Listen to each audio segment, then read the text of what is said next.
I think we're live. I think we're live.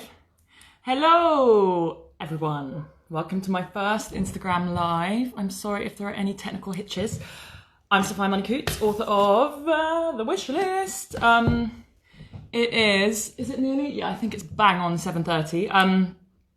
Tonight is a little chin wag with Laura Jane Williams, the very brilliant Laura Jane Williams, who has just written The Love Square. I'm just waiting to see if she's trying to pop on the conversation. Hopefully she is. Hang on. Oh no, I can't find her. Okay, let's forget that for a minute. So she's written The Love Square and I've written The Wish List, and they both came out on the same day last week, so we are publication day buddies. Little other fact about me, I have not stopped sweating since Tuesday, so I'm really sorry. Oh, here's Laura. If go live with Laura Jane Author. Shiny, basically. Oh, waiting for Laura Jane Author. Hello! Hang on, I think she might be coming any second. God, I feel like my mum. Technical hitches. Hi! Hi! Oh, that is way too high, isn't it? Do we need lowering? There we go. Oh, now I can see quite a lot of me. Have you got my angles? How you doing? Have you got my angles? I think I mean, it's quite close to me, but that's going to have to do. I'm really sorry, everyone, if I'm just going to carry on sweating. I've actually got a piece of kitchen roll here to dab when it gets too much. I just turned off the fan in the other room. I was like, oh my God, it's going to be too noisy. But I haven't got a fan. I'm quite jealous. Look at the size of my hair already. Oh, very vain, very vain. This morning was so humid. I went for a walk in South London where I am, and my hair felt like Monica from Friends. It was just raw. Yeah, it's a lot. How are you? I'm all right. I was quite nervous setting this up. I was viewers should know, poor Laura, I've been sending various emails all week fussing about like technical hitches and saying I was going to feel like my mum. So hopefully this is working. It felt like a real responsibility to have the power of signing into the Waterstones account. So you could really get them into trouble today. I know. I said to someone else, it felt a bit like hacking into an ex's Instagram and like going through their DMs. It felt like I had too much power, basically. Yeah. So I promise. Waterstones have never messaged me that way before. I promise anyone from Waterstones watching, I will sign out again properly after this. But how are you? I'm good. I'm excited because you and I have never met in real life before, despite best laid plans. And so I feel like there's something quite magical that happens when authors get together and the things they talk about. And I often think, you know, oh, I wish I could record this, you know, when you're asking people that you admire the questions that you've always wondered about and whatnot. So it feels quite special that this can be done with an audience. Oh, yeah. Well, thank you, everyone, for coming. And yes, exactly. It's one of those weird things, isn't it? Like, I feel like we're very much social media buddies and friends. And yet, yeah, the real life things never happened. It's so funny these days how that often tends to be. But anyway, lovely to be here now with my wife. Lovely. And I have a question. How do I pronounce your name? It is Sophia. Sophia, but I'm so used to everyone calling me Sophia or Sophie or I've just grown up being very used to it, and I'm sort of pathetically English and apologetic about it. So quite often I will just let people call me Sophia until it's really too late and it's too embarrassing to correct them. Be like, oh, actually, sorry, no, it's Sophia. So yeah, I do the same thing though, because people call me Laura Jane and it's just Laura. Is it? Okay, so how come the Jane? Is Jane middle? Because I was like 20, I got Facebook a bit later than everybody else because I wasn't at university. So I was maybe like 21 or 22, and there just seemed to be so many Laura Williamses that I was like, I'm going to be Laura Jane Williams. And then as I started to write and gather bylines, I kept the Jane in there. And then I thought, well, if I take the Jane out, then at this point, people are going to be like, oh, who's this new kid on the block? Yeah, no one will know who I am. Yeah, so now I just have to explain to everybody repeatedly, quite like you know, you let the first one slide and then you think, oh God, this is embarrassing. I had actually at school I had a DT teacher. She called me Sophia the whole way through, and I just got too embarrassed. I just literally never corrected her until someone in my class at the end of the year said, "Oh, Mr. Lever, it's actually Sophia, don't you know?" And it was really embarrassing for her and for me. So yeah, What yeah. can you do? So Story of my how are life, we yeah. gonna do this? How are we gonna? Do you have questions? Should I have written Well, questions I mean, down? Are we gonna sort of do questions. I mean, one of my first questions was going to be, how have you found? So obviously, your book came out on Thursday, as mine did. How have you been since then? Have you been neurotic, highly strung? Have you been calm? How's it been? all of the above. Okay, I good. I'm glad to know. hear that. I know we were swapping emails, and you were saying like, "Ah, it's coming out," but I think Yeah, because I'm intensely neurotic. I have my moments. I know that my editor is watching this, and she'll be like, "Laura, your moments." So yeah, so because of the pandemic, my original publication date got moved. Yeah, But because we'd already said to the press that the publication date was early July, we yeah, decided to honor that by having the ebook come out then, and then right. just push the Mhm. paperback and the audiobook. So I see. this happened with our stop as well, that the ebook was out before the paperback. Okay.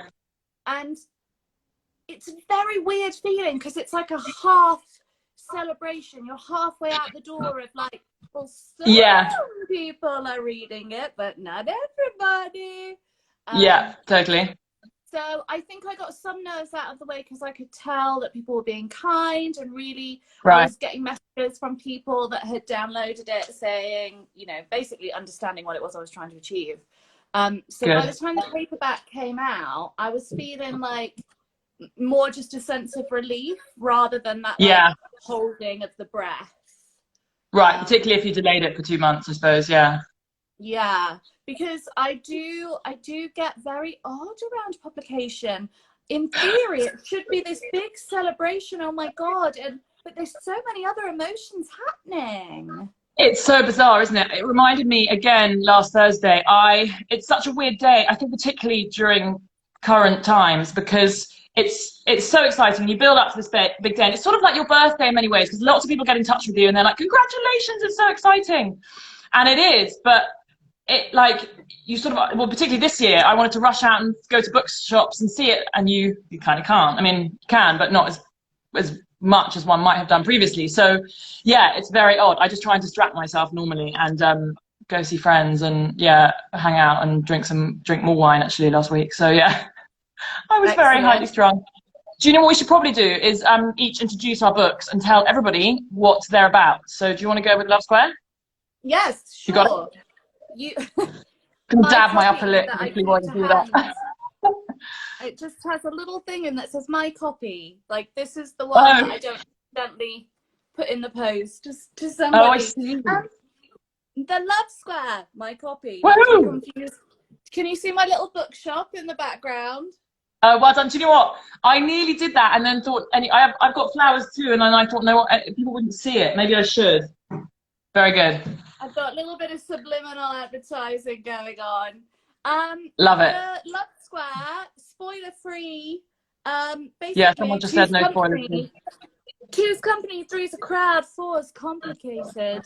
Penny Bridge has historically been very unlucky in love, and a change in circumstances means she gets to meet Francesco. She then gets to meet Thomas. She then gets to meet Priyesh, and ends up dating three men and trying to figure out if any of them are the one. Lucky Penny. Lovely Penny, yeah. And there's some sad bits in there, and her mother has passed away years ago from secondary breast cancer, and Penny herself survived breast cancer in her 20s. So there's an infertility storyline happening in the background and amongst this romance. And it's not just a romp of three guys, lol, lol, lol. There's friendship and family obligation and self-love and what it means to love other people, but also satisfy yourself. So I'm very proud of it.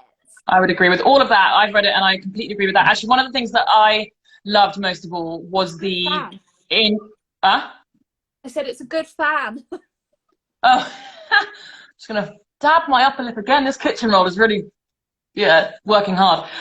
One of the things I most loved about it was the infertility storyline, actually, because I've written a lot about that recently with my journalist hat on, and yeah, you'd obviously done a lot of research. I'm trying to not give any spoilers away, but you'd obviously done a lot of research into that and into embryos and sperm donors, etc. So yeah, I really, really loved that, and I love Penny, actually. She was brilliant. She was, very funny, and I love the way that she suddenly finds herself in this amazing scenario. So yeah, I would very, very much recommend it for everyone. It was hilarious as well as very moving, and I think that's I don't want to put my foot in it and give anything away, but I really loved it, particularly the epilogue. Am I allowed to say that without? Yeah, that's not giving anything away, is it? No, and yeah, I received that. Thank you. Are you going to introduce your book? Yes. It's almost like we practiced. We didn't actually practice this. I just thought it'd be a good thing to do. The wish list, here we go. So we should probably just say Laura and I didn't coordinate the colours of our book covers, but we could have done, basically. Hold yours up. Can you hold the love square up again, just so everyone can see? Ta-da! They are quite similar. There we go. Turquoisey blue is obviously the colour of the summer. So the wish list is about, there she is, my heroine, poor old Florence, sitting there.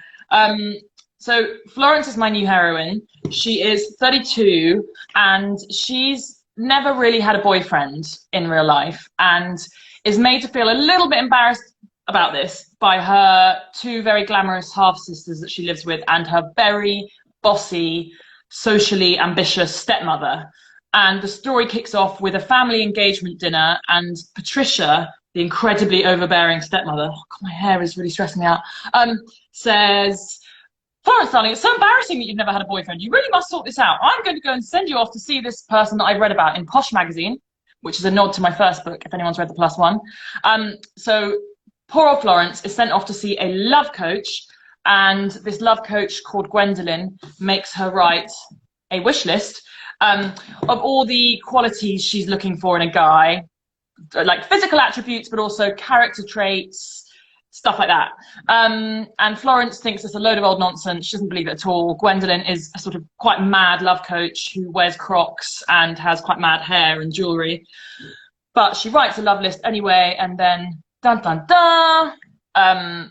There's a sort of comedy of errors, I think, without, again, it's quite hard to talk about books without giving stuff away, but yeah, there's a comedy of errors, and somebody walks into her life, and could he be the one, basically? So yeah, so that's my book. I hope it makes people laugh, most of all.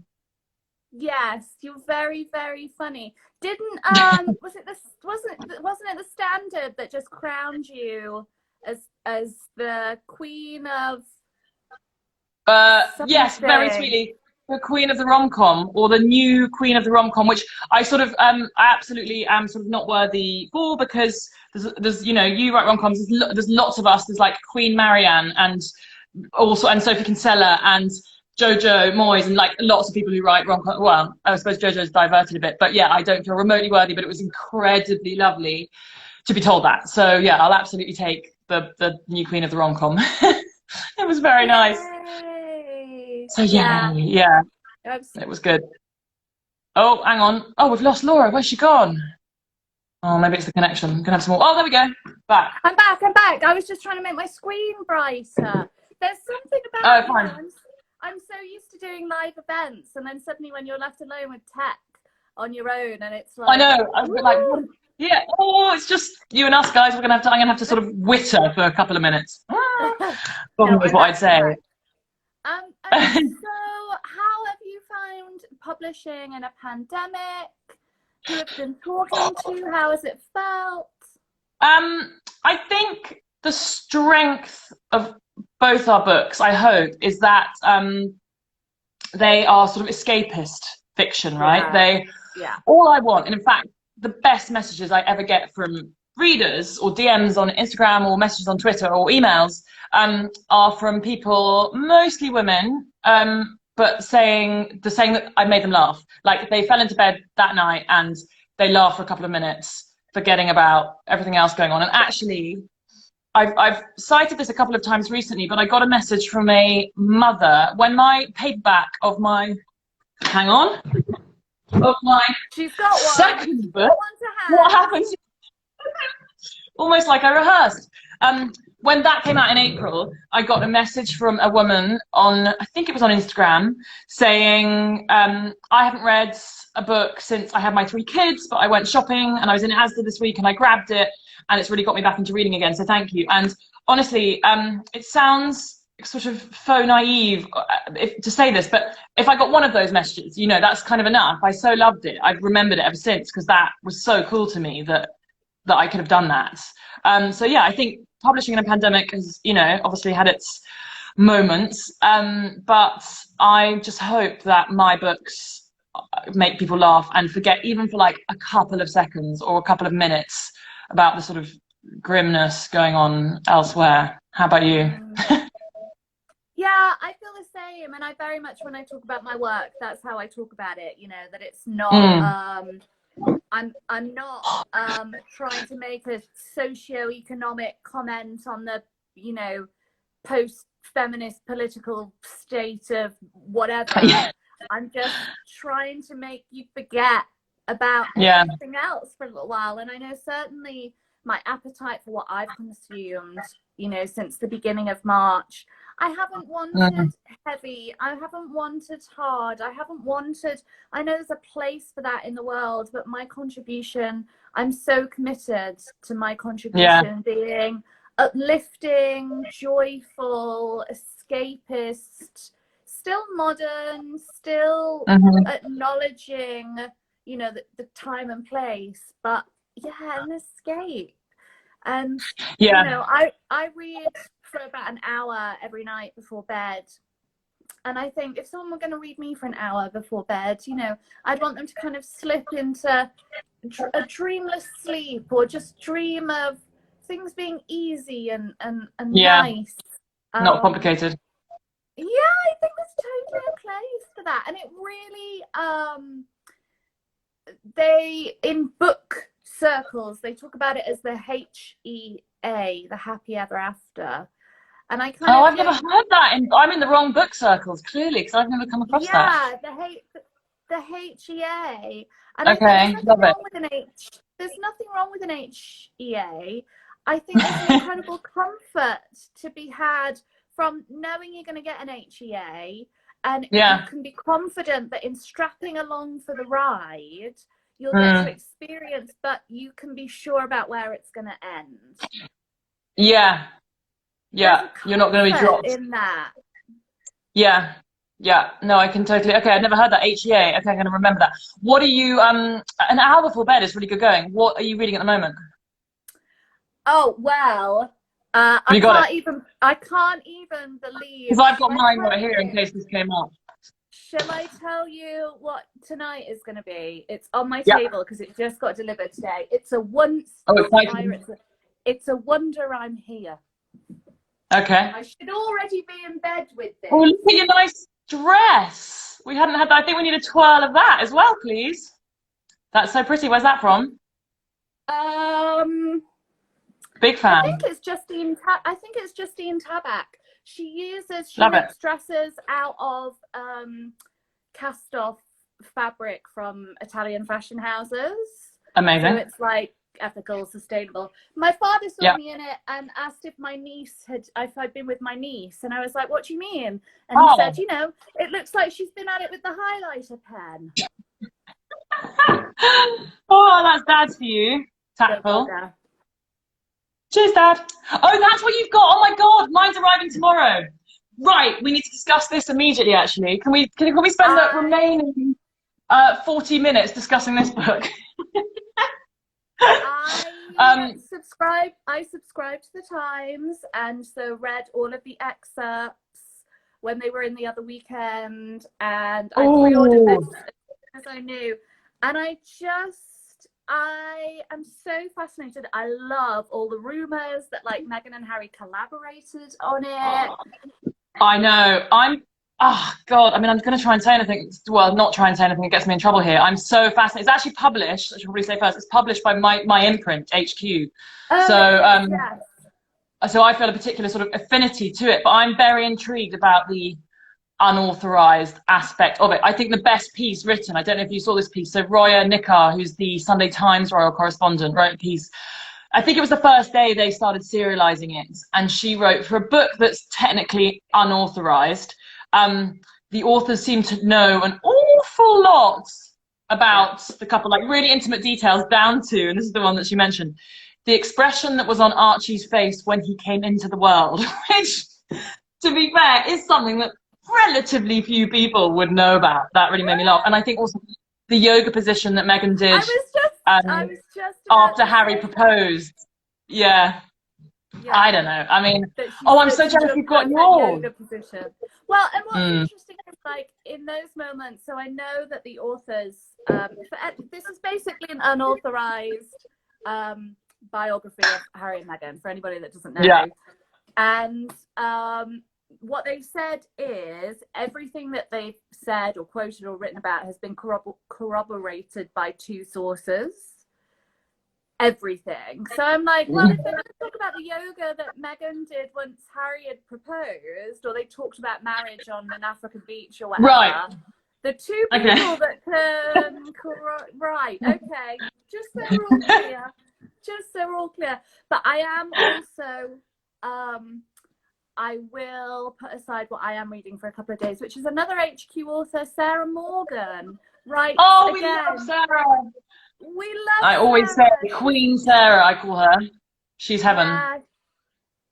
Have you met her? She's actually one of, yeah, she was one of the first people. I was going to say she's one of the first authors that I met when I got my first deal with HQ, and then was really terrified about going in to do, in the old days when we could go into offices and we could do events. I was so nervous about going in and sort of meeting proper authors. And she was one of the first people I met and was just so cozy and lovely.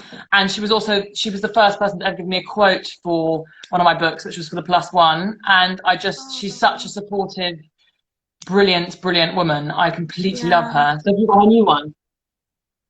I've got her new Christmas book, yes. Oh, perfect for a heat wave. Oh, how exciting. You know what? It kept me cool last night. I just wanted to pick up about what you said about when you first got your deal. I would love to know how that happened, how a book deal came about for you. Yeah, of course.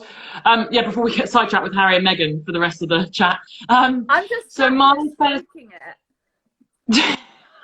I'm just so jealous that you've got it. My first deal, it sounds a bit grand saying my first deal, doesn't it? But it was my first deal. My first book deal came about in 2017. I was working for Tatler still at the time, and I'd been there for 4 years. And Tatler was the mad posh magazine, for those who don't know it, was mad and posh and brilliant in so many ways, and I loved working there. But I was features director, which meant I sort of did a bit of editing, did a bit of writing, commissioning. It was quite a small team, so we sort of were involved in everything. So I would write mad stories about the most eligible dukes in the country and the best Labradors in the country, and we used to do like the most haunted castles in the country. It was a generally like ludicrous place to work, but it was so fun, and so many of my colleagues still remain like my closest friends. In fact, I'm about to move to my new place in Crystal Palace, which is on the same street as my old colleague Gav there. So that's how close. We're sort of all a really tight bunch, which is amazing. I love them. They're really good. Great set of friends. So I was working there, and I'd been writing what was the +1, what became the +1, for quite a long time. Basically, my agent, my very brilliant agent, Becky Ritchie, if she's watching, hi, she had emailed me a couple of years before saying, hi, I really love your writing, and have you ever thought about writing a book? Because I think you could, And then she was incredibly patient and long-suffering, because obviously if you're a writer, that's the dream email, right? That's the dream thing that you want to get, an agent, someone showing interest in your work and saying, write a book. But it took me a really long time to get my shit together. I feel like, can we swear on the Waterstones? Anyway, to get my act together. You're the one with the password. Yeah, okay. If we suddenly go dark, it's because I said shit. Sorry. So it took me a really long time to get my act together, and then eventually, while still at Tatler, I used to go to this Pret opposite Tatler at like first thing in the morning and over lunch every day, and just scribble, scribble, scribble, and write. It was quite weird because I used to find myself writing. You know, I write sort of comedy sex scenes in my books, and I used to sit there having my egg mayo sandwich, because that is my favorite Pret sandwich, writing some sort of naughty scene at lunchtime while men in business suits all around me. Anyway, so I did that, and then eventually I got to the point where Becky said, I'm going to send this out, I'm going to submit it to various publishers, and that is the real sort of part. I'd written a whole book, because I think that's the thing with fiction. I think commonly, a friend of mine told me the other day that she got a book deal just off, you know, 1,000 words in a synopsis, and I was like, oh, brilliant, well done you. Anyway, I wrote the whole thing, and then Becky sent it out to various publishers, and then I can't remember how long it was. I basically didn't sleep for about, I think it was like 10 days, 2 weeks, and then I really vividly remember being at my computer in the Tatler office, and I got an email from Becky, and it said, the subject said, are you around to speak? And the email said, we've got an offer. And I have never, not even in my dating life, have I ever moved quicker on my phone. I grabbed it and went down the corridor. And that was the really exciting news that HQ, had offered on the book. And then, so we did a 2-book deal off the back of the plus one. So they bought the plus one and then the next one, which I think is quite common.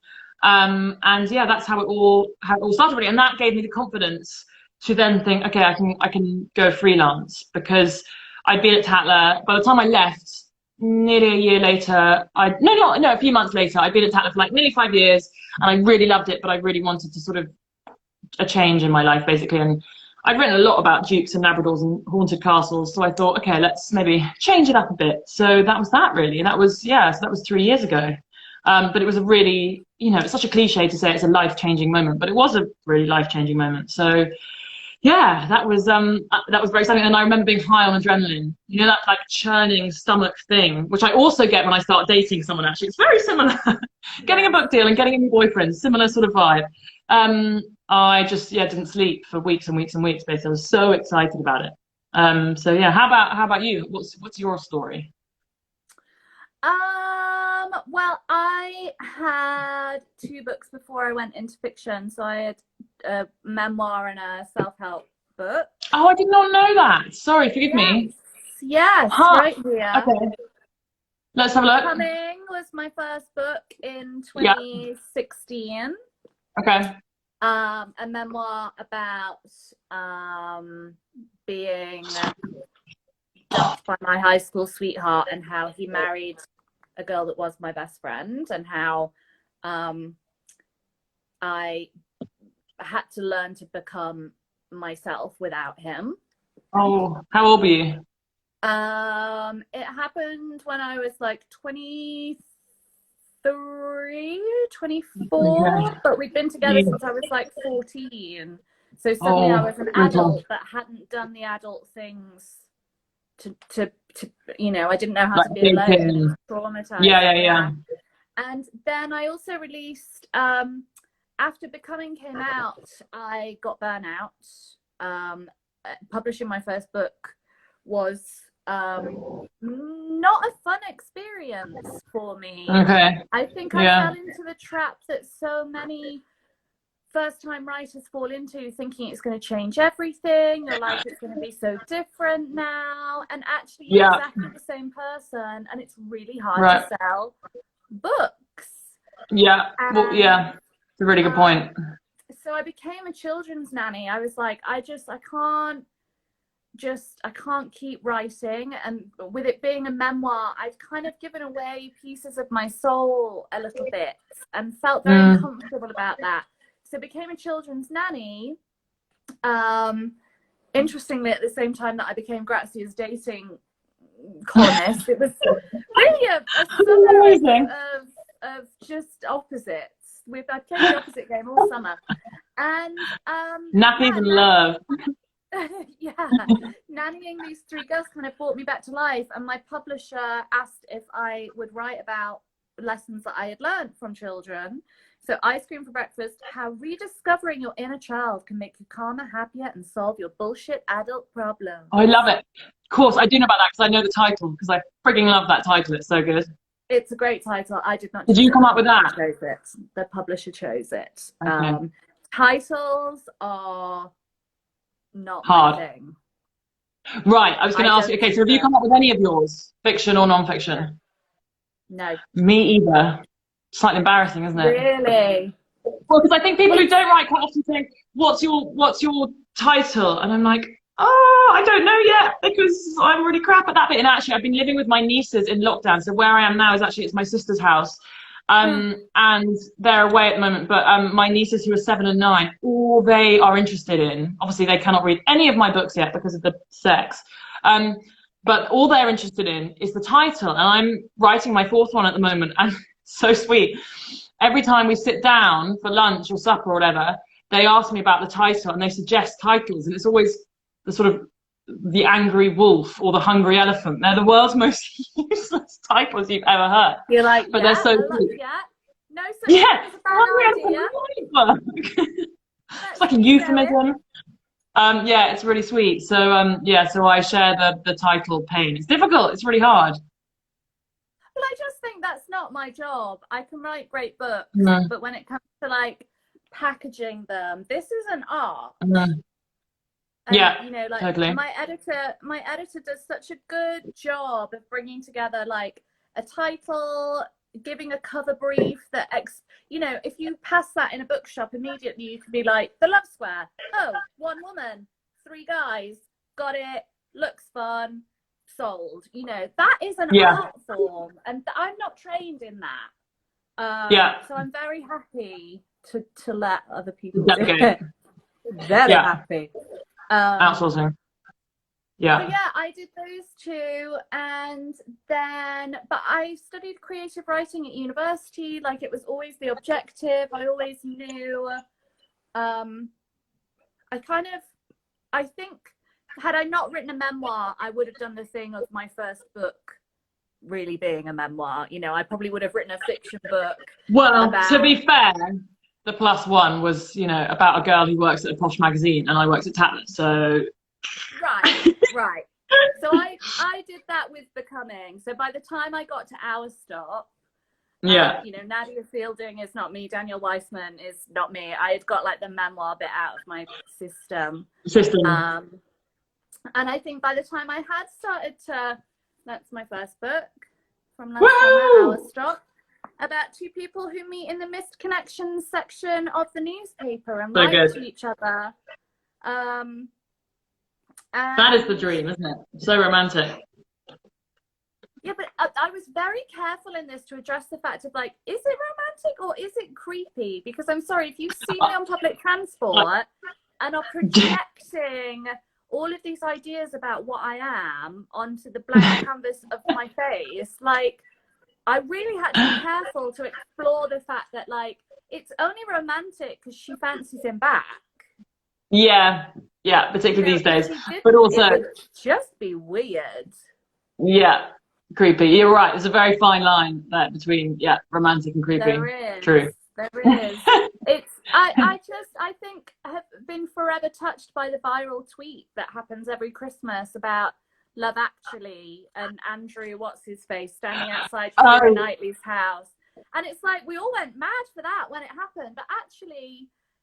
He's got all these videotapes where he's gone really up close on her face and like that. I'm sorry. Why is that R? That is not R. That is but if that weird. I think I'm such a sort of pathetic diehard romantic. I feel like that would. I mean, obviously she's married, so it doesn't necessarily work on her. I still think it's quite romantic. Do you? See, I think it's like where I'm going wrong though with my love life. My mum would say that. My mum would say this explains everything. I do feel a big responsibility in my fiction to question the tropes that we have been fed. Like, I love a romantic comedy. I love, you know, that's what I'll put on Netflix or Amazon Prime. And, you know, I know so many people that would turn to romantic comedies, to, you know, to watch on TV or whatever, or find solace or comfort in. But there are certain, you know, like teaching little girls that actually Sleeping Beauty is a bit weird. Like, a man kisses a sleeping woman, that's assault. Don't let anybody kiss you when you're asleep. You know, I do think it's important to question these things and just address them. I definitely do feel that responsibility.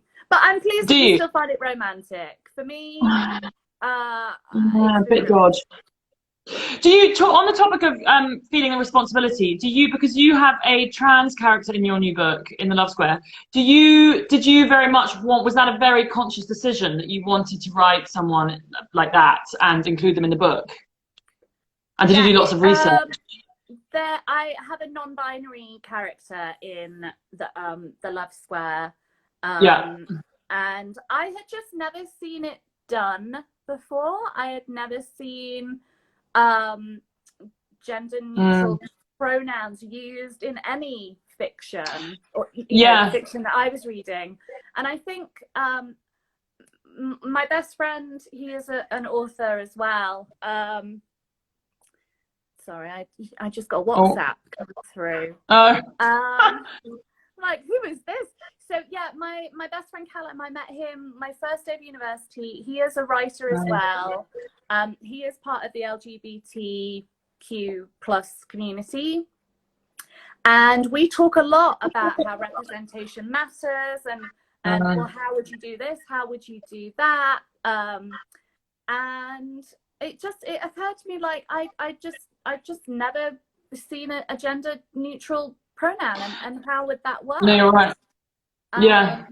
And I owe so much of my education to programs like Grey's Anatomy, where there might be a non-binary character and it's addressed head on. You know, somebody will misgender them, and then a doctor will explain it, and then you've learned something as well. You know, you get to learn with the characters. And I think, you know, they say fiction is an exercise in empathy. It is a 3, 4, 5 hour activity of putting yourself in somebody else's shoes. And so show the world, you know, I really want to show the world as I know it in the Love Square. You know, Penny's mother had secondary breast cancer. Her sister is in a same-sex relationship. Her uncle is in a same-sex relationship. Because those are the relationships that I'm surrounded by. I'm not trying to make a comment about how, you know, what I did get a review for Our Stop that talked about it being tiresomely woke, and it makes me laugh. Because if addressing consent makes me tiresomely woke, I think you need to change your definition of what, like, cultural societal norms are. It should be normal to talk about consent, and if that bothers you to read about, you're the problem, not me. On that note, so do you read your reviews then, or your Amazon reviews? Was that, or do you look at them? Because I'm a real wimp about it. I do not. I have to dab myself again. I learnt the hard way last summer. With early reviews for Our Stop, of, like, even if it was brilliant, I still remembered. Not even criticisms, just I don't know, there's something about being an artist where you can be as effusive to me as you like. I don't believe you, and I'm going to search for the inflection in the way that you said something as the chink in the armor. And I just thought, you know what, it's not worth it. And I'm contracted in a big deal for a book a year, and I can't write the next book if I'm worried about what people are saying. So actually, like, Goodreads is blocked on my browser. I don't scroll. You see it, you've actually blocked it. Because I've never looked up any of my stuff on Goodreads. I think I got tagged when the Plus One was coming out a couple of years ago. So my first book, I got tagged in something on Twitter. The first review, I think it was a blogger, got tagged in something, and I remember I was on holiday and I remember being so excited. It's like, oh my god, it's out there and someone's written about it, and then read it, and it wasn't bad, but it was very lukewarm, and I was so deflated and sad and paranoid, and I was like, oh my god, what am I even thinking, giving up my job and trying to become a writer, because oh my god, clearly. And yeah, I completely agree. So from then I've never read an Amazon, and I feel so bad because I'm so grateful to everyone, if that's anyone watching, who does leave an Amazon review. It's so kind. The good ones, the 1 stars, not so much. But I just think we don't need it. We don't need, because obviously you only remember the bad stuff, and it's the bad stuff that stays in here. Yeah. So I think it's best avoided. Can I tell you something about Amazon? Yes, do.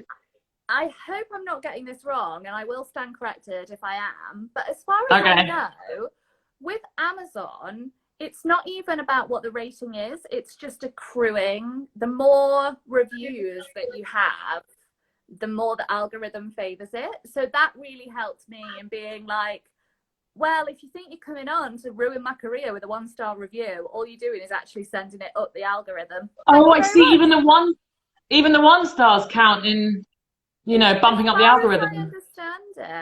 As far as I understand it. So I still don't read them. I'm just so thankful that anybody would give me an algorithm boost that way. Right. Yeah.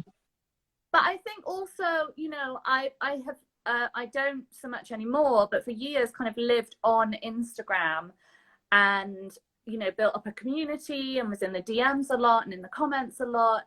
And that was a crash course in not everybody communicates in an eloquent, concise way. Sometimes people can be wanting to say the nicest thing, but the word isn't their strong point. So it comes across aggressive or rude. And I really had to learn, you can't come back as aggressive or rude, even if you think that person is being that to you. Yeah. But yeah, just a real lesson in sometimes people don't mean things as I'm understanding. Totally. Them. But it's that thing about tone, isn't it? We can also, we'll do it every day in messages that we send, and we can hear ourselves, how we're saying it in the message, in the WhatsApp or whatever, but the person receiving it doesn't get it. Yeah, I think it's true. So I guess, I guess that's probably true with reviews as well. Yeah, it's a funny one though. I just think I avoid. Try and avoid. Yeah, much better. I do ask my editor to send through top line nice ones. Just so that I'm very lucky. Yeah, just so I know what's landing, and I'm writing my next book right now too. So it's every time I get a message, people don't message me directly horrible things, touch wood. Don't say that. Yeah. Talking of which, I turn the comments off in case of trolling. But I'm actually going to turn them back on. Oh yeah. And then I think can people? Here we go. Can people? People can send us questions. I'm a bit nervous having just had this conversation about what the questions are going to be. But anyway, if anyone's got any questions, clean questions, please. It says here, Connor Newland 2 doesn't think Laura cares. I know, I don't know what that is. Connor, cares about what? You? Connor Newland 2, that's mean. Hey, Kay Lockett. Right. That's my editor. Any Any questions? Oh, that's your editor saying hey. Oh, that's my editor now as well, sending a heart emoji. Thanks, guys. We have the best editors. I can get Emily as your editor. She's got a great reputation. Oh, do you know her? Yeah, she's very lovely. She's the first person, actually. Okay, her and poor Emily and Becky are the first people who have to read my sex scenes, so I'm always quite nervous. Oh, that's a question. How long did it take to write your first? Oh no, they're coming thick and fast now. Did you get that one? Laura, where do you draw? You can scroll back on the screen. Oh. How long did it take you to write your first book? It takes me from start to finish 8 or 9 months. from when I sit down and start it until I say I can't look at it again? How long does it take? Okay. It takes me, so from when you can't look at it again, is that the end of the editing process? Mm. Okay, yeah, it's probably, yeah, I'd like to say it's 8 or 9 months. It's probably about, yeah, 6, 7-ish. It depends. It sort of depends on Emily, who's watching, and how much work she thinks it needs. How much But planning do you do? well, that's what I'm in. There's a really brilliant podcast. Anyone who's watching this who's into rom-com writers or romantic writers. So there's a really brilliant podcast I listened to with Sophie Kinsella about a year and a half ago. It was a friend of mine, Alice Azania Jarvis, who does the Sunday Salon podcast, and she interviewed. Been on it. I've been on it. Yeah, brilliant. Sorry. Right, so haven't we both? Anyway, Alice does this brilliant podcast, and she interviewed Sophie Kinsella for it, and Sophie Kinsella talked about what she calls the coffee shop phase. And I remember I was out walking listening to it, and it struck such a chord with me because I have a sort of, well, if we were allowed to go to coffee shops, which we are kind of again now, I have a real coffee shop phase where when I'm planning, I go and I scribble on my computer and I just think, and I'm trying to like I'm just plotting and writing about this character and that character and trying to construct the vague outline and chapter plan. And I think you've got to let it sort of percolate for a bit, and sort of work out which character is going in which direction and plot twists and all of that. That takes a while. That takes me sort of 4 or 5 months before I actually start writing, I think. Yes. Yeah. Is that similar with you? Yeah. I do the same Can you tell us? Yeah, same thing. I've just seen someone else pop up. Can you, from Katrina Anns, thank you. Can you tell us what you're both working on next? Laura, go. I can tell you that I'm working on a book. Can you tell us anything? The title is The Lucky Escape, and I can tell you that because it's already up for pre-order. The title is in my bio. But I do not currently have the language to tell you what The Lucky Escape is about. Fine. That's okay. It'll have to be a surprise. What are you working on? Well, fairly similar. Book 4, Untitled. All I can say at the moment is that it's about whether you can ever return to first love. Because I think a lot of us, or at least I, you know, that first big relationship is such a big deal. And I, you know, is that the purest relationship? Yeah. And could you ever go back to it? Could that be for life? So that is what I'm sort of mulling over at the moment. I have just started watching, I don't know how to pronounce it, Chesapeake Shores on Netflix. Sure. Okay. Oh, don't know about that. High-powered 34-year-old New York lawyer, divorced, mother of 2, right. Left a small town. And it's who was the hot guy from Desperate Housewives who Eva Longoria had the affair with? Jesse Metcalf? I'm really crap at Desperate Housewives. I didn't really do it. But I didn't really watch it. He's in it as the first love. Lots of topless, lots of brooding looks. It's like made by the Hallmark Channel, but that explores like going back to your first love, and I am obsessed. So see, I think a lot of us wonder about it, don't we? It's sort of, yeah, that very happy thing. Okay, I'm just going to try and Jesse Metcalf, someone just said thank you. Saba K87, Jesse Metcalf. Someone just wrote, someone just wrote, and it really made me laugh, are men scared to be with you in case they're turned into a character? So I guess that applies to both of us. Laura, have you found that? Have you come across that? I have no comment to make on that. Okay. What I will say is when I was a dating columnist, I was a dating columnist, it was the guys who actively wanted to be written about that were the ones you needed to watch out for. Avoid. The best guys always said, I'd really love to go out with you, but please don't write about me. And that's how you knew they were a real one. Yes.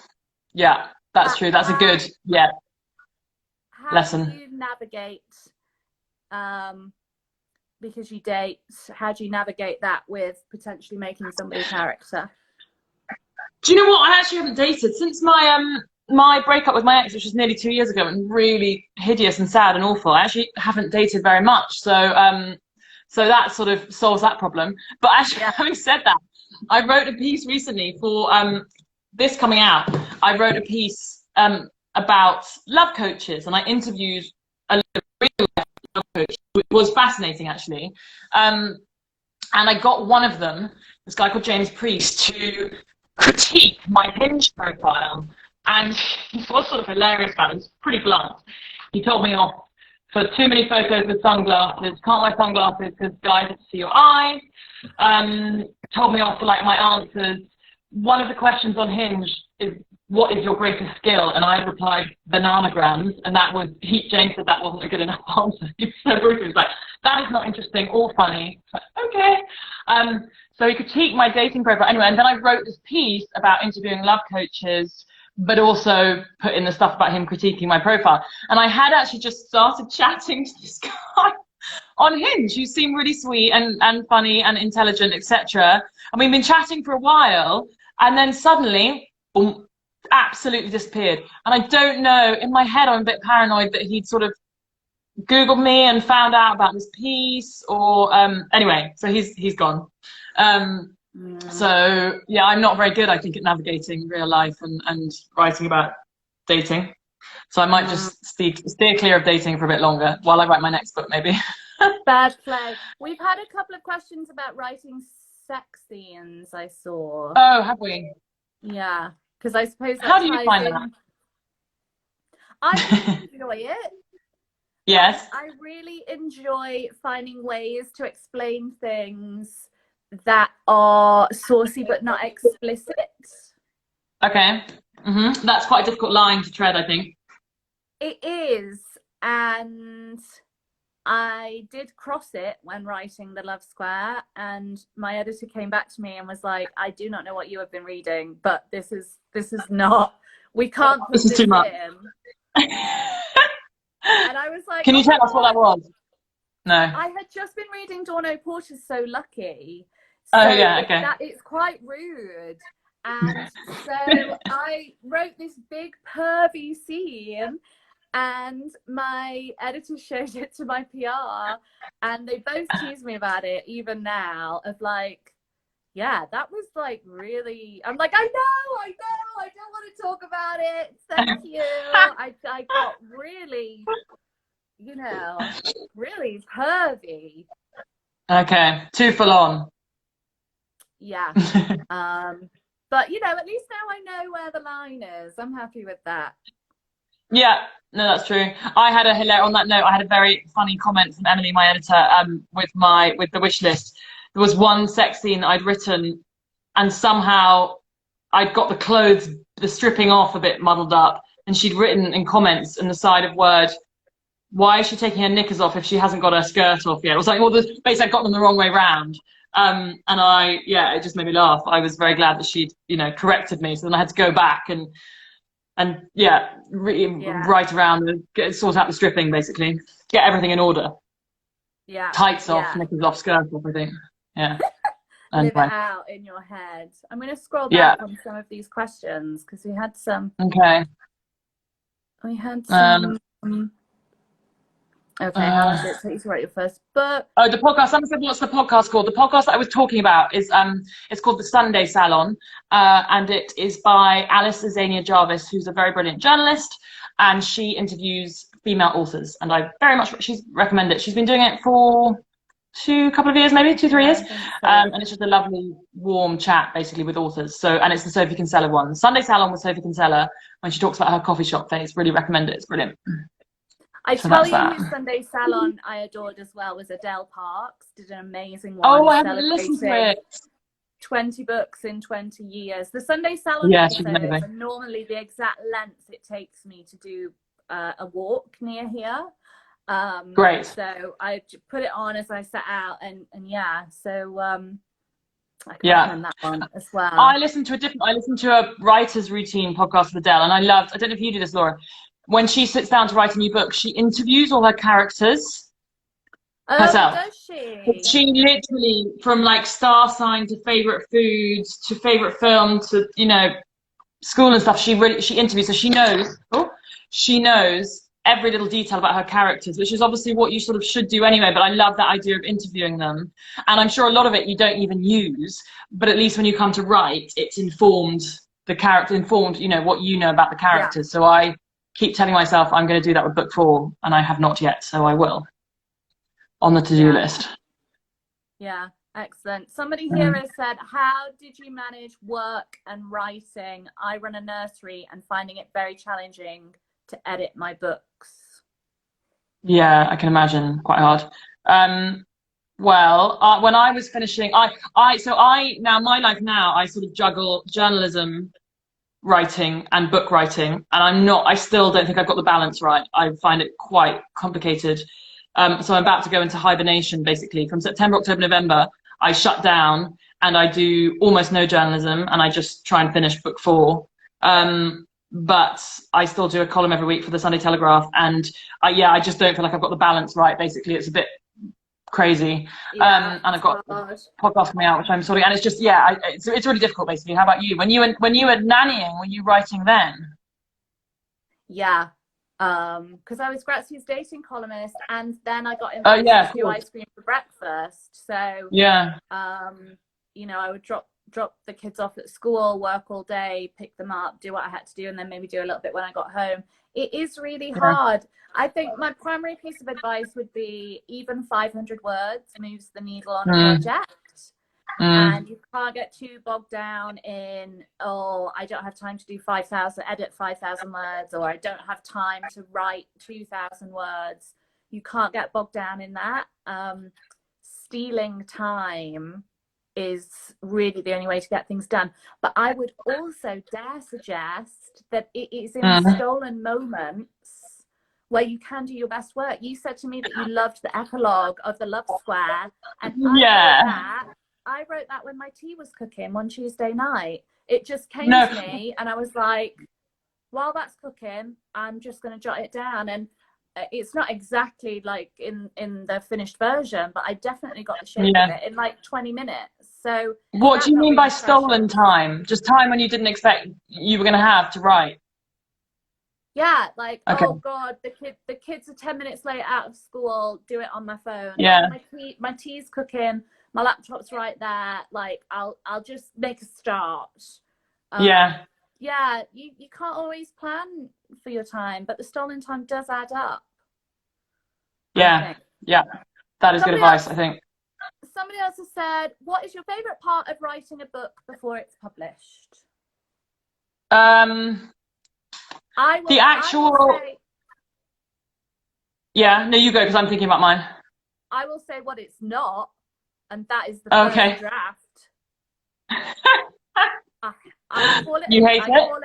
I call it a trash draft. I plan and plot within an inch of my life to make it as easy as possible, and I still hate it. But once I've got that initial 80,000 words, and then I've got something to play with, I'm better at shaping than approaching a blank page. So once I get to kind of structural edits, so the second round of edits, the third round of edits, that's when I'm like, yeah, I like this. Yeah, let's go. I quite often say it's like doing a jigsaw. So for you, I guess, it's like once you've got the outside all sorted, then you can sort of see the picture coming together, I guess. Yes. Yeah. Okay. What do you prefer? I don't know, there were just good days. There was just some days when you have good days and you're sitting and it flows. And again, it sounds like I was trying to avoid the word flows because it's such a cliche, but you know what it's like. Some days it really doesn't flow and I have to go like for a walk, I have to get out. But other days, just when you have a good day and you're like, that's a great scene. And there's a scene which I can't really talk about in the wish list because it's a bit of a spoiler. But a bit like you talking about stolen time, I was looking forward to writing it. I knew it was coming up and I really loved it. It involves a kitten, I suppose I can say, if that means anything to anyone. Anyway, without giving anything away, nothing sexual. I don't mean like. Oh, okay. I was like, Anyway, Is that this, was, yeah, is that this like the was. new Cardi B song? No, anyway, yeah, just when it flows, basically, and that happens really rarely. I very rarely sit down. I'm like, yeah, let's go. I think people quite often forget, like, it is still a job. Writing is still a job, basically. So you do have to sit down and force yourself to get on with it. That's a bit of advice, basically. Yeah. I'm lucky because I'm a morning person, so I tend to wake up really early, and that's my best writing. Oh yeah. Are we nearly? Yeah, we're there. Yeah, we are. We gotta wrap it up. I think that We've got to wrap up. I've got really, it's my wine. I've got really pink cheeks. I'm incredibly flushed.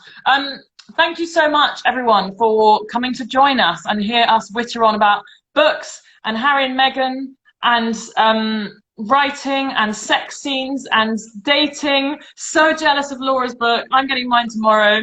If you want to buy other books, obviously the wish list is out and the Love Square. The Love Square is out now too. I quite want to take a screenshot of that. I don't know if I can. Hopefully someone else will. How do you do screenshots? I'm like my mum again. You know what? I'm sure Saba, will you take a screenshot?